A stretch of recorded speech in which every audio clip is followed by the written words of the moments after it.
Balik tayo sa mga balita. DILG Secretary Mar Rojas iginiit na hindi hiningi ng Iglesia ni Cristo ang pagbibitiw sa pwesto ni Justice Secretary Leila de Lima.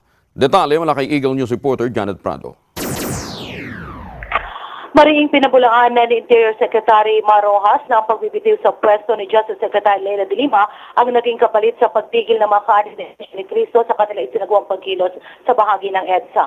Ay sa kalihim, wala siyang matandaan na napag-usapan sa ginawang pagpupulong sa bahay pangarap ang tungkol sa maagang pagbaba sa posisyon ni de Lima para mapahupa ang damdamin ng mga INC members.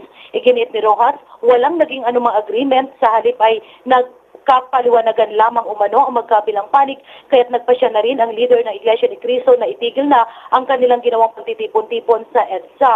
Naniniwala si Ross na isang kaso ng miscommunication lamang ang nangyari sa pagitan ng Iglesia ni Cristo at ng Department of Justice, kung kaya't humantong sa paglulunsad ng malawakang pagkilos ng mga kaarib na Iglesia ni Cristo. Isa si Secretary Rojas sa mga ipinatawag ni Pangulong Noynoy Aquino noong Sabado ng gabi sa kanyang official residence para resolbahin ang paglabas sa lansangan ng mga INC members na naglalayong kundinahin ang pagbibigay ng special treatment ni Secretary de Lima sa isinampang kaso ni Isaiah Samson Jr. laban sa ilang ministro ng INC.